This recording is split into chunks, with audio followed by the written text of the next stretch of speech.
everybody. This is Gail, and welcome to Overcoming the Obstacles. Look, we've got a great person lined up for you today. If you have ever struggled with a chronic illness, if you have ever had health conditions in your life that have just made you want to scream or pull your hair out, we have this person right here, Millicent, who is here. She's going to share about her life with type 1 diabetes and encourage us all. Now, I do want to say that type 1 diabetes is different from type 2 diabetes.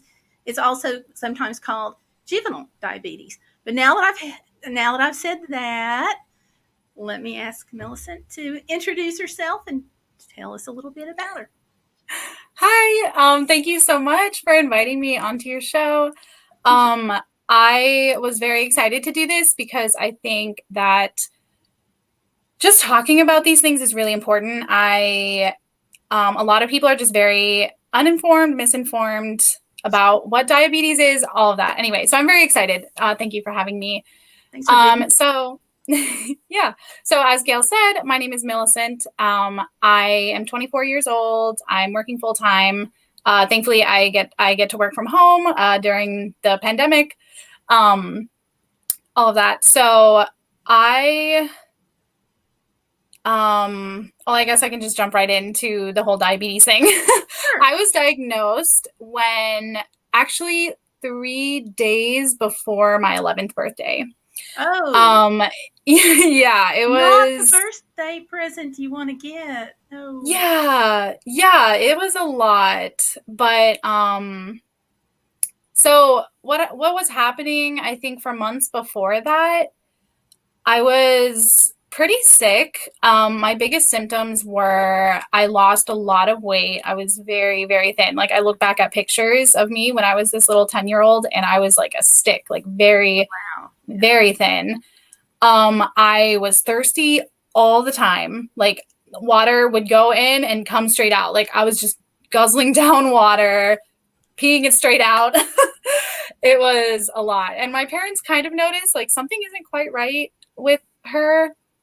And then the very interesting way that we found out it was diabetes was that my dad's cousin's daughter, so my second cousin, she actually got diagnosed with diabetes at the same time. And he posted about it on Facebook. So it was very interesting. And he made this big post, hey, our daughter, she just got diagnosed with diabetes. Like, please pray for us. Like all this stuff, like this is what happened. And he kind of listed out what her symptoms were and what happened with her. And my dad read it. Excuse me. He read it and he just goes, oh, that's kind of happening with Millicent. Maybe we should get this checked out. So it was actually really, really good. I mean, it's always sad that we both got diabetes, but it was actually like the timing worked out really well that we were able to catch it and it didn't get worse for me. And it's one of those times where you want to say, thank goodness for Facebook. Yeah. Social media does have a plus. So that's kind of how we found out. And my parents took me to the doctor. We had a family physician. She I think she checked my blood sugar and it was like really high. She's like, yeah, I think you should go to the children's hospital. Like at this time we were by Washington, D.C. So we actually went to D.C. to the National Children's Hospital up there. And they did all the tests and they're like, yep, your pancreas doesn't work. So, and then I spent 3 days in the hospital, which was really weird because really it's the only time I've ever like been sick in my life. Like I just growing up, like I never got sick, like a common cold every once in a while, but now, and it happened very, very quickly, like all within a day. Like I was just playing outside with my friends, with my siblings. I have 5 siblings, so we were playing outside, nice, and then my dad. Family. Sorry, what was that? Nice large family. Mm-hmm. Yes, yeah, and I'm really close with all my siblings. They're like my best friends. So yeah, my family is great. But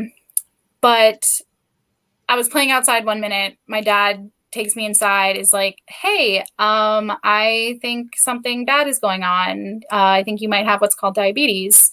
So we're going to take you to the doctor like tomorrow. I say, okay.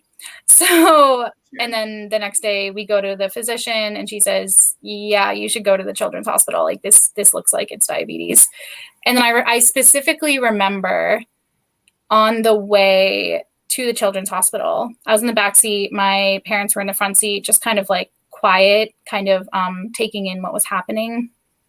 And from the back seat, little 10-year-old me, I'm just like, what's insulin? Or like, what's diabetes? I started asking these questions. Like, I had no idea. What's a pancreas? Like, I've never heard of a pancreas. Like, it was just such a different world. And I just didn't know what anything was. And my parents couldn't even really answer. They're like, well, I don't remember what they said, but I'm sure it was something along the lines of like, something's just not right, which is really hard. Do you remember what you thought when you were told? I can't remember specific. I don't know. It's kind of a blur. Like I said, it happened very quickly. And I remember not grasping the fact that it was for the rest of my life. Like I thought I just had to go to the hospital, get better, and then come home.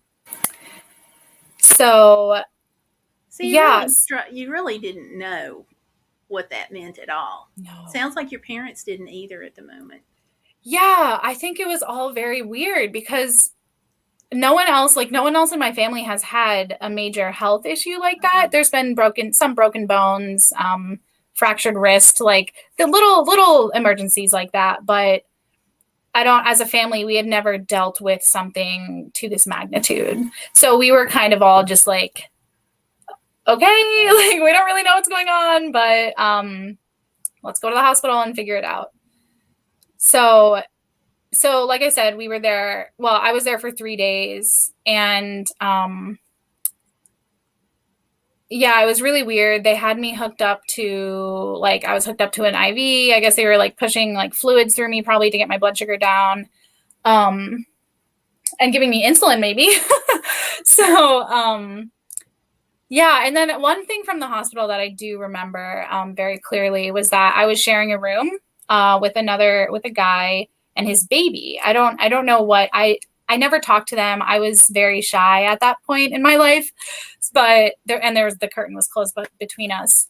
But it was really funny because I specifically remember this guy would sing to his baby like almost all day and night. And it was cute. But at the time I was just like, this is a little weird. You couldn't sleep and not used to it. Sure. Yeah. So, 3 days and it was so much. They taught us everything, how to take care of us, how to check your blood sugar, how to give insulin.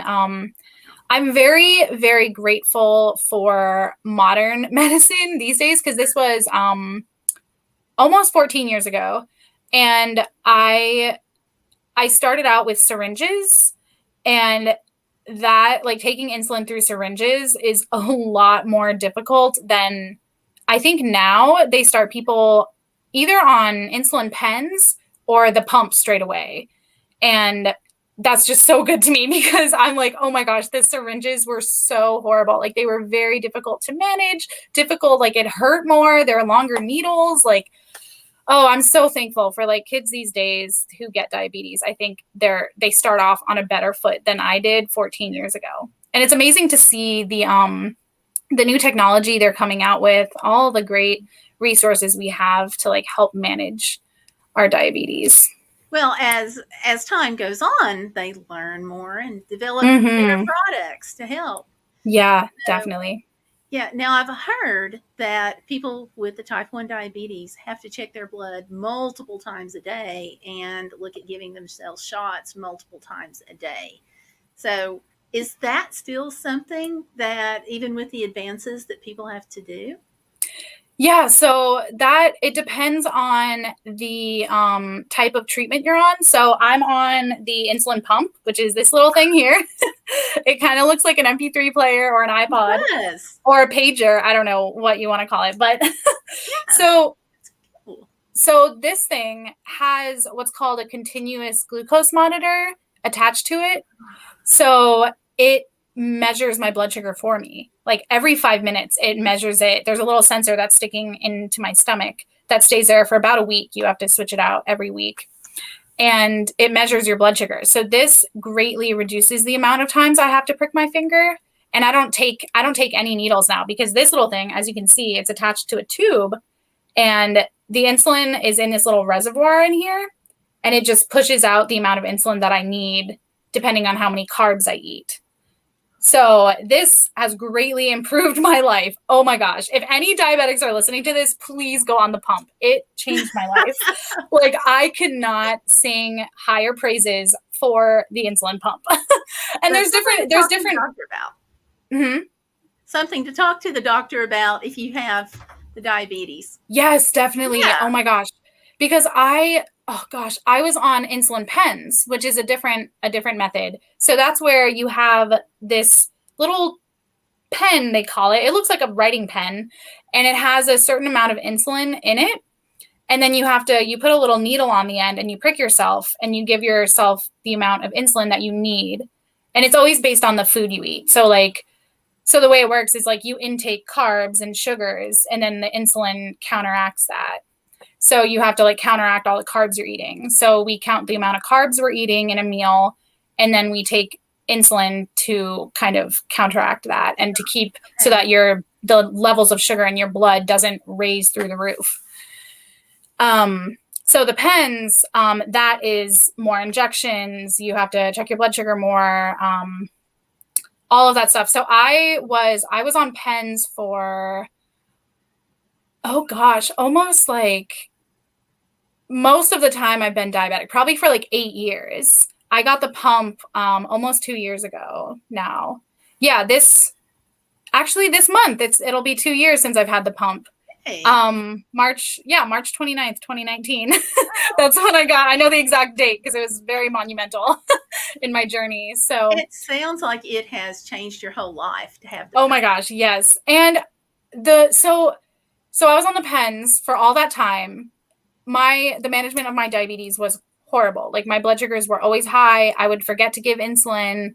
I would sometimes just not give insulin because it honestly gets annoying. Like, having to prick yourself that many times, like, it just got annoying. And sometimes I'd be like, I just don't want to give insulin, but I'm really hungry, so I'm going to eat. So whatever. And then, so I was really honestly in a state of like very high blood sugars, and that makes you sick. Like, that makes you feel sick. It doesn't, like, your body does not handle that well when your blood sugars are high for a prolonged amount of time. So I was just not doing well. And then I switched to the pump, and it was funny. I was like, oh, with the pump, my blood sugars are staying like around 100 to 120, which is like a pretty good range. For someone without diabetes, you want it like 80 to 100. Like, that's pretty normal. Like, that's where your blood sugar stays. But when you have diabetes, I'm very happy when my blood sugar is like 100 to 120. Like, those are good numbers for me. And that's what's interesting too. Everyone, like, every diabetic, like, everyone's body is different. So like, people have different ranges that they aim for. They have different like insulin ratio, carb to insulin ratios. Like, it's so crazy. Like, there's, oh my gosh. And I don't know all the science of it, so I like can't go into like all the craziness, but I guess nothing is cut and dried. No, definitely not. And that's what I found very interesting with having diabetes. Like, the foods we eat, they affect us so differently. Like, I could eat like a bagel, for instance. Bagels are very dense. They have a lot of carbs in them. I could eat a bagel and it affects my blood sugars way different than it could someone else who has diabetes, or any other person who doesn't have diabetes. Like, it's so interesting how our bodies process things differently, how everything affects us. And so much of diabetes is learning all of that. Like, how is my body responding to these things, and how can I kind of work with how my body is reacting to this? So that's kind of the journey that I've been on, especially being on the pump. And I have a great nurse practitioner who, my like diabetes care, she has helped me so much, like learning how the pump works and like learning what works for me and all that stuff. Because that's her big thing. She always says, like, everyone is different, and we need to find what works for you, because not everyone is going to have the same treatment plan, and not everything works for everyone. So that's been really good. Right. Now, you had all of these changes essentially overnight. So, Mm-hmm. for your parents, how did they react to all of this? Because obviously they had to support you and help you Yes. through it. Mm-hmm. Yeah. So honestly, it was really difficult. I think, excuse me, my mom, I think I know she had a lot harder time with it. And to this day, I think she still kind of struggles with it, or like fully grasping it. And my dad kind of took the role of caring for me more so. Whereas I think my mom, I mean, to be quite honest, I think she tried to find ways to make it go away. Like, I think the acceptance of the diabetes was very hard for me living with it. And then also for my mom, especially because she, and I don't want to speak poorly of my mom. Like, our relationship is great. I love my mother, but I think she definitely tried, like, oh, let's try to get you on like a raw foods diet. Like, let's change your diet to try to make it so you don't need the artificial insulin. Oh, do all these things, like exercise more. Like, she tried to and they make it a lifestyle thing. Like, she tried to make it so like I didn't have diabetes, but it's like, well, at the end of the day, like, I do have this and I need to learn, like, it's not going away. So we kind of need to accept it. And I think for me sorry, go ahead. No, I was going to say, for people with type 2 diabetes, they do say diet and exercise, and you may be able to reverse it. Yes. Yeah. So that's that the thing. May be where your mom was getting that. Yes, I think that's it. Yeah, because with type 2, it is a lot of lifestyle. So, and you can make it, you can either reverse it or just make it a lot easier with your lifestyle. But yeah, with type 1, like, you're still going to have to take insulin. You're still going to have to check your blood sugar, like all that stuff. But yeah, so I think the acceptance of it was very hard, and kind of accepting the reality that it was life. Like, it was a lifelong thing. Like, until the day I die, I will have diabetes. And I think that was hard for all of us. And that's actually something that, for my own mental and spiritual journey, honestly, like, accepting that has been great, I think, hardship for me.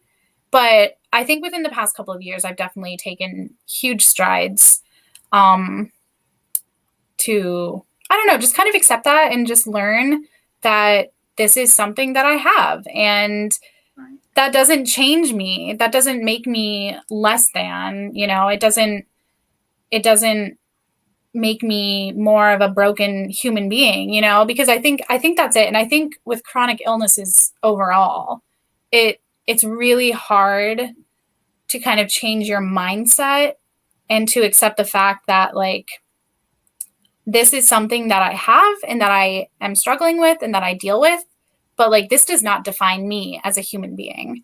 Right. So it's kind of like an identity thing. It's really hard because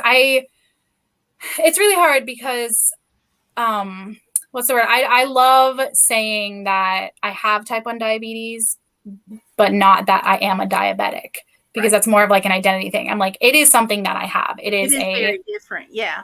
Yeah. Yeah. Like, I don't want to be known as the girl with the diabetic girl. Like, but that has so many layers of difficulties within it, because it is something that people should know about. Like, if like, people in my life should know about it. I can't keep it hidden, but I just don't want to be defined by that, because there's so much more to who I am as a human than my diabetes. That's just a struggle that I have, something that I'm living with. And we've had a couple of other people on talking about different things. We had someone, for example, who talked about epilepsy, and she said she didn't want to be defined as that person with that illness, or But when we have a chronic illness, I think our first instinct is to kind of pull back and say, "Whoa," and maybe let it start to change ourselves, start to change who we are to us. And then we kind of have to get out of that mode so other people can get out of it. Does that make Yeah. Yeah, it's kind of like learning a new way of life. That's what it is. Like dealing with a chronic illness, like you do have to learn how to live differently. And that's hard because so much in your life changes. And I think we all like, consistency. We like when things stay the same. And then when we're thrown this huge wrench in the plan, um, it's really hard to deal with that. So, But you have dealt successfully with the wrench that was thrown in your plan. I mean, here you are, you yeah, know, I you're think, out, you're living life, you seem to be enjoying life. I saw yeah, that smile. I saw that smile. thank you. So, Yes, I think honestly, I have to hand it to the insulin pump oh, because okay. that, like, when I got the insulin pump, my health just got so much better. And when you are physically more healthy, like it's so much easier to enjoy things. When you are living with high blood sugars all the time, I loved the analogy I heard from someone else who has type 1 diabetes. They said it's when you have high blood sugar, it feels like you're walking through a pool of glue. And I just thought that was the perfect description. Walking through a pool of glue. It's like your body, you're like trying to move, but like you just can't. Like it's weird. And it's like you're moving in slow motion. I don't know. And everything is just more difficult. It's like your body just doesn't want to move as quickly and as efficiently as it should. So, and I lived like that for almost 10 years. It was honestly looking back, I don't know how I did it. All through college. When I was in college, that was the worst of it. I was just not taking care of myself. So, But and then I got that's out of standard for college. college students. Hmm? Not taking your care of yourself is the MO for every college student on the planet because you've Yeah. got so many things, classes and activities and studying, and a lot of people it's work. So, Yeah. yeah. So, how, if you don't mind me asking, how did you take care of yourself at all during college? Because that had to I, be a stressful time period. yeah, it was, I honestly don't know how I made it through. Like Okay, that's fair. to be completely honest, I wasn't taking care of myself. I feel like there's this idea in college that, the academics always come first and you have to do all the things. You have to be the best at everything. And it's so much stress that a lot of times your physical health just goes by the wayside. So, Yeah. like I said earlier, sometimes like I just wouldn't take insulin. I wouldn't dose the insulin. I wouldn't take it. And then, oh, my blood sugar's been like 400 for hours and now I feel like crap. Yeah. So, yeah, and then yeah, it was and it affects your sleep too. Yeah, like it's really hard when you're not taking care of your diabetes. And I've seen this, it's weird. It's like you can't wake up as easily. It's like, so I would have a really hard time waking up in the morning and you just feel so groggy all the time.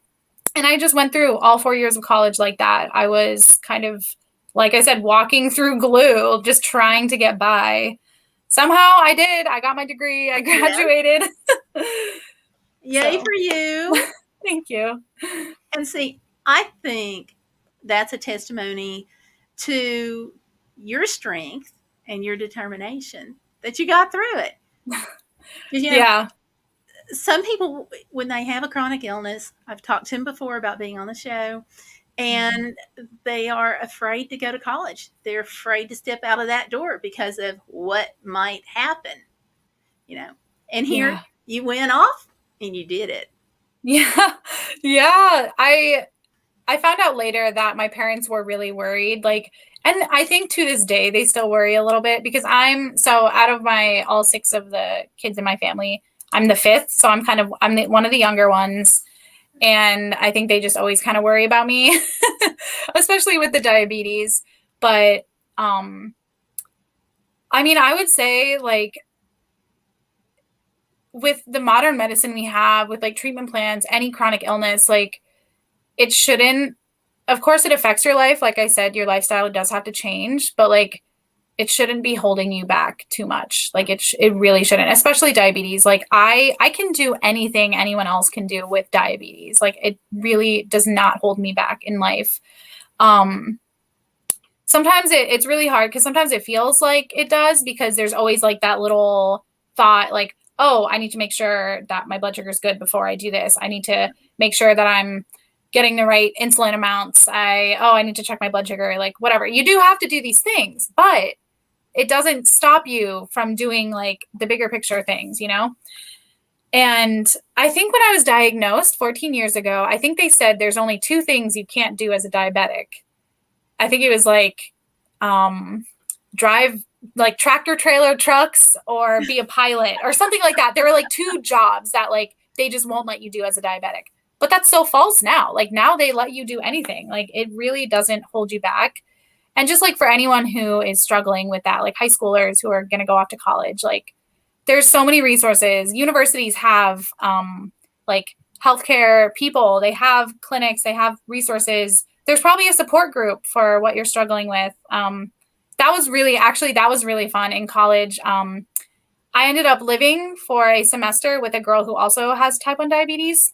Oh. And we started kind of like this support group on campus. Nice. We went to the wellness center and we were like, hey, do you know diabetic people? We would love to just meet up once a month and just hang out, talk, you know, just kind of rant a little like about the struggles that we're dealing with. And that ended up being so cool because we had about like 20 people. And I mean, granted, I went, large group. Yeah, it was a really good group of people. And it was so fun to just hang out with them and just most times we would really just complain about life. But I think you need that sometimes. Like you need an outlet to just speak your frustrations and kind of just let that be known because you can't just bottle it all up. You can't go through it alone. And before that, actually in college, I think there is a lot of loneliness with chronic illnesses because you see all of these like quote unquote, like healthy people like around you who aren't struggling with what you're struggling with. And you think you're the only one. And when I lived with this girl and then we started that group, that was just amazing to see, oh my gosh, there are other people like they're doing this too and they're surviving too. And we're all doing this. So yeah, that was really amazing. I would say like just finding a network of people who like understand you, who are struggling with the same things, getting support, all of that is like so important. And it really, truly helps. Now, how was it at school? You were diagnosed young. You had to deal with classes, you know, I'm talking about like high school, middle school, and so forth. How was that? Oh, so I was actually homeschooled until high school. So the first couple of years of having diabetes, I was able to just be at home all day with my mom. So that was good. That was actually really good to learn about diabetes and learn how to take care of myself. And then when I went to high school, that was actually very difficult because what they made you do was they made you keep all of your medication, my insulin and my blood sugar meter. They made you keep it in the school clinic. So at lunch, I had to go to the clinic to take my insulin and then go back to the cafeteria. And sometimes it's like, and the clinic wasn't, well, it was sort of close to the cafeteria, but you have to like awkwardly walk out, go to the clinic, take your insulin, come back. And that was a little difficult. And again, in high school, sometimes I would just skip it and be like, well, this is awkward. I don't want to be that awkward person who's like walking alone, you know. In high school, you're like so aware and so conscious and you care so much about what people think of you. At least I did. And well, every high school student is going to. I mean, actually, it doesn't stop at high school. Oh, yeah. Most people care what others think. Yes, 100%. So that was very difficult. Yeah. And there was, this is a fun story. So there was one time in high school where my blood sugar actually dropped low. So for people who don't know, like when your blood sugar goes low, it's kind of more of an immediate emergency. And then when it's really high, it's kind of affects you long term. that's kind of when Okay. you start lose nerve endings, all that stuff. Your vision might get worse based on if you're having high blood sugars, all of that. So, but with low blood sugar, you get very shaky. You kind of like at least for me, like my vision, like I get double vision, all of that. Like it's just, so I got low blood sugar during an exam, and I had to write a paper. It was in history. Yeah, it was like Virginia and U.S. government history. I live in Virginia, so we were doing Virginia history. Yay, Virginia. Yes. So I was writing this paper, and I wrote it. It was like just a one loose leaf piece of paper, couple paragraphs. And I had low blood sugar through it. And then somehow I think my blood sugar came back up, and then class was over. I left. And then later I realized, oh, I had really low blood sugar then. And maybe it wasn't even, actually, if I'm remembering correctly, I had low blood sugar until the end of this school day, because that was the last class of the day. And then I walked home. We lived close to school, so I walked. And then I didn't realize that I was like having low blood sugar until I got home. And I felt really weird. And I was like, oh, that was low blood sugar. Wait a minute. So I went to my teacher the next day, and I was like, hey, if the paper I wrote seems really weird, it's because I had low blood sugar yesterday.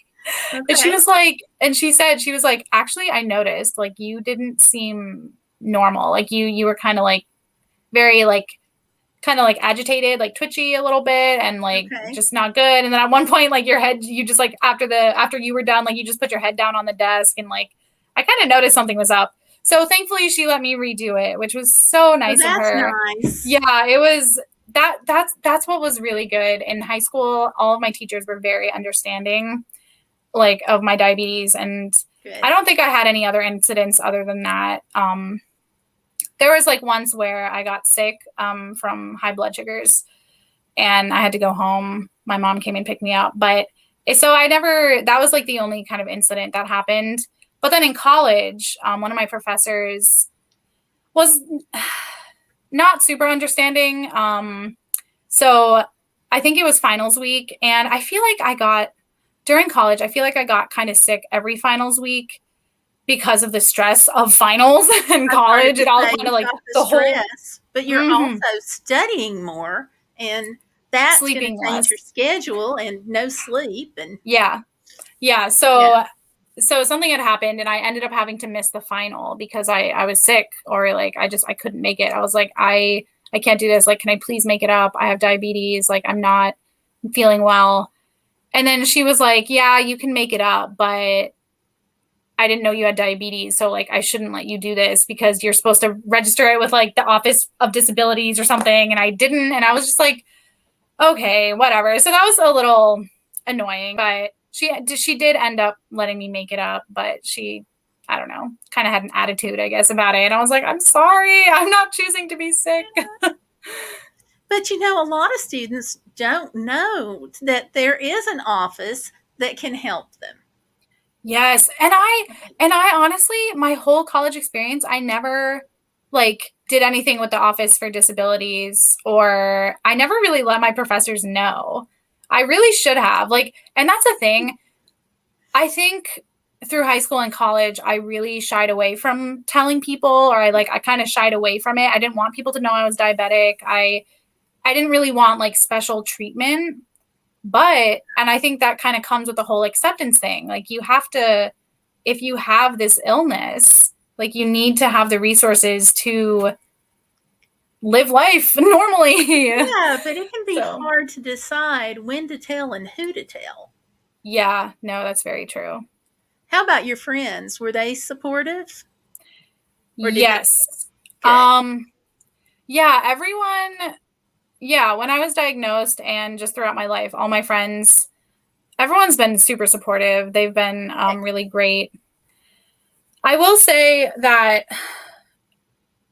it gets, when people are a little bit like too kind of touchy about it, I think, when people are like, oh, or like when they're too aware of it, like, should you be eating that? Are you okay? Oh, how's your blood sugar? Like, all of those, it's kind of like, I'm okay. Like, please stop, like, being so obsessive about it. But I only ran into that a little, like, not too much. Do you think it's because they don't know what to do and they're Yes. trying to ease their anxiety?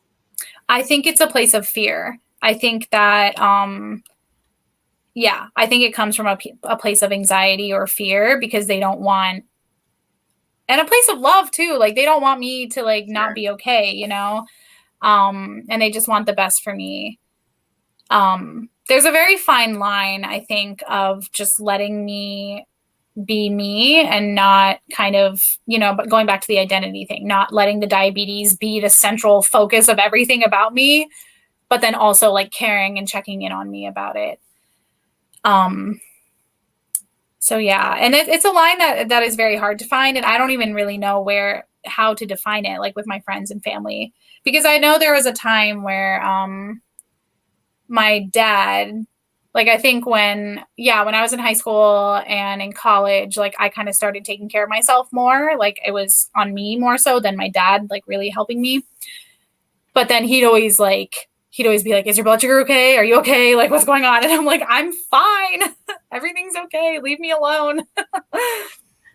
But we parents are going to find something to ask about. Yeah. Yes, we learned that in Parenting 101. See, we do. I do want to pause right here for just a second. We're going to be doing this as a premiere, so I just want to toss out the reminder to people who are catching this on the premiere to please give me a thumbs up and like the video, because that helps with YouTube algorithms, and we need that. So do give me a thumbs up and make sure you subscribe if you have not already done so. So I had to toss that out there. Yes, of course. Thanks for your patience on that, Of Millicent. course. So my other channel is a travel channel, and sometimes I will have people on that who have various health conditions. So what would you say to someone who is looking at travel, whether local or longer distance? What would you say to someone who's looking at that? Yeah, so I have flown on planes many a times with the pump too. It's okay. You can definitely travel. Don't let diabetes hold you back from traveling. I've flown on planes. We went on a cruise to Mexico once a couple of years ago with the family. But it's just important to remember to bring extra supplies. And that kind of gets annoying with packing because it takes up a lot of space. Sure. But you just have to I always bring like let's see, I don't really know how to quantify it. I guess like a couple extra of everything, Bring more than what you need. Yes, definitely. Because you always want more than if you run out while you're traveling, that is very difficult. You're gonna have to like get your doctor on the phone, get some prescriptions sent over to the local pharmacy. That's not what anyone wants to do. So I would just suggest always bring extra supplies.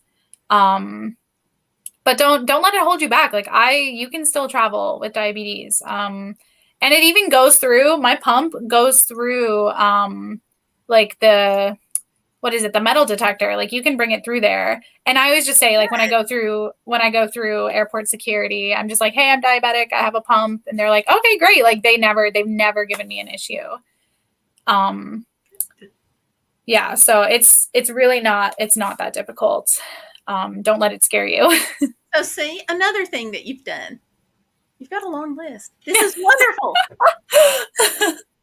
Yeah, because I think so many times, you have something like diabetes or epilepsy or pick an issue, okay? Mm-hmm. And you let it become a brick wall. So I love what you said about don't let that define you. Yes. Yeah, no, it's so important. Like you cannot let the troubles of this life hold you back. You really can. You have to. And like I said multiple times, you might have to change things. You might have to do things differently. But in the end, you can still get that end goal that you're looking for. And something actually that's probably important to talk about is like when we look at these different chronic illnesses, like you said, you talked to someone with epilepsy, all these different diseases and illnesses that people struggle with. I think something so important is to not compare your struggles with someone else's.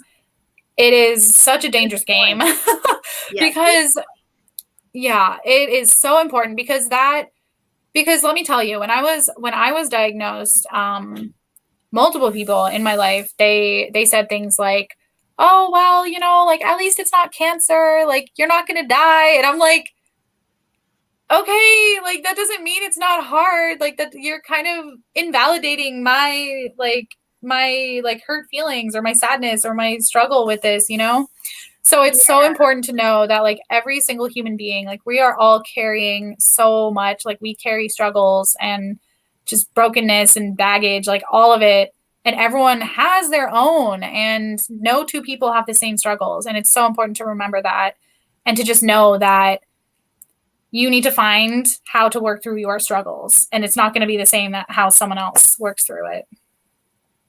I agree. Good point on that, because, I'm even speechless because it is such a good point and it's overlooked. Now, something I do want to pick back up on, if you don't mind, you mentioned that at a university, they have support services with medical, and you started sounds like an awesome support group there. Yeah.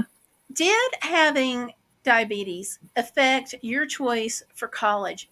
Because you went to university, and I know some small colleges don't have supports like that in place. So did this impact your decision on where to go to college at all? Actually, no. Okay. I did not. When I was choosing colleges, I only applied to 2 schools and I got into 2 schools, and I just chose between them.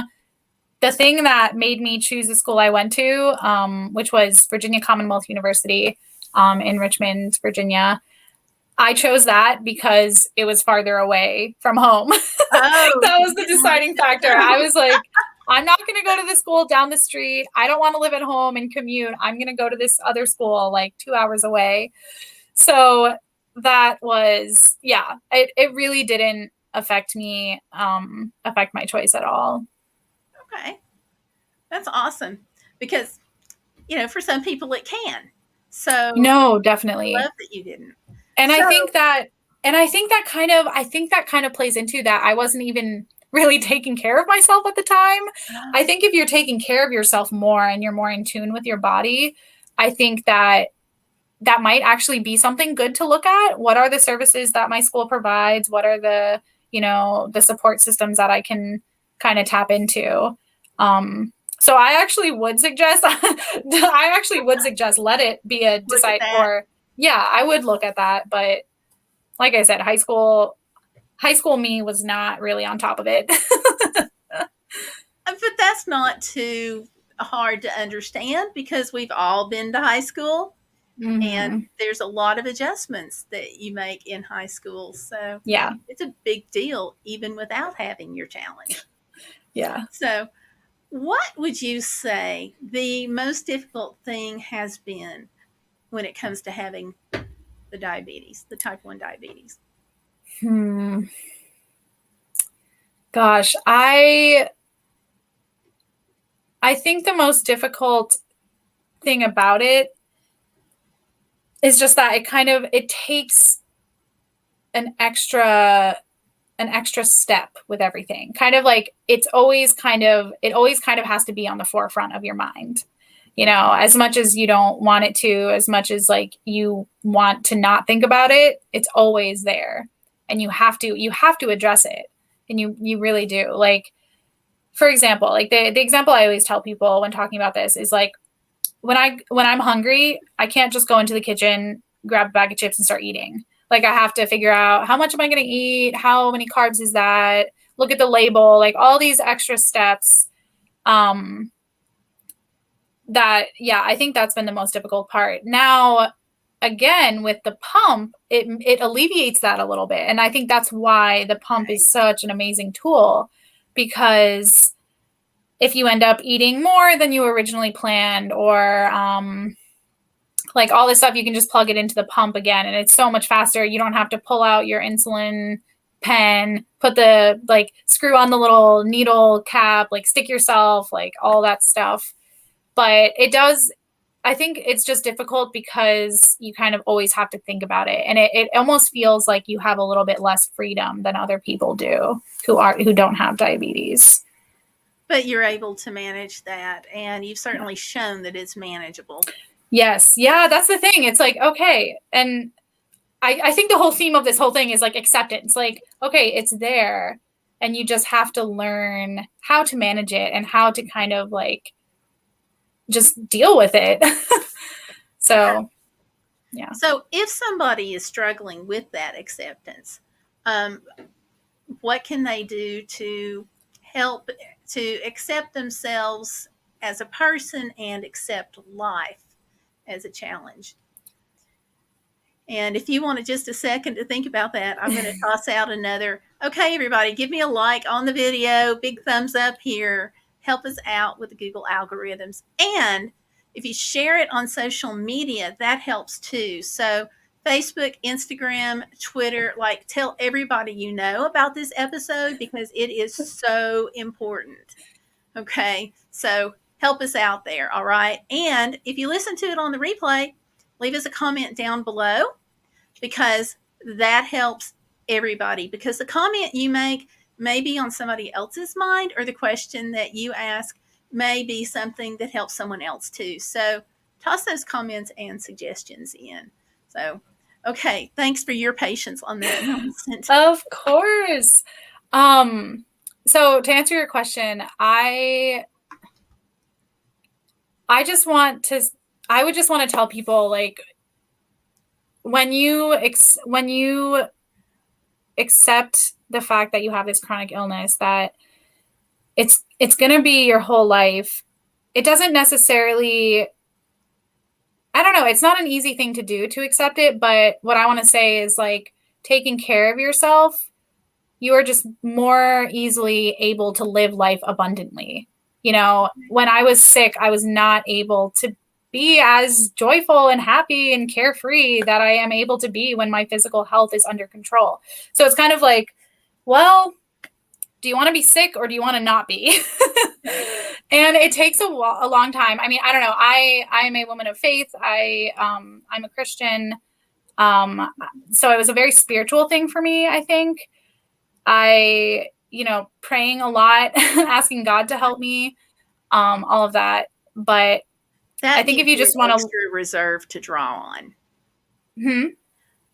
your spiritual life gives you an extra reserve to draw on.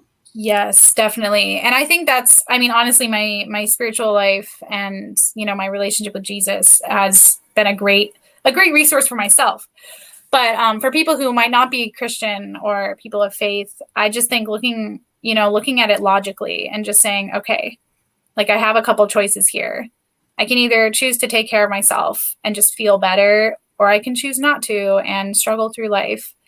But yeah, I don't know. I feel like that's not super good advice, but I don't know. It was just I think it's been a very spiritual thing for me.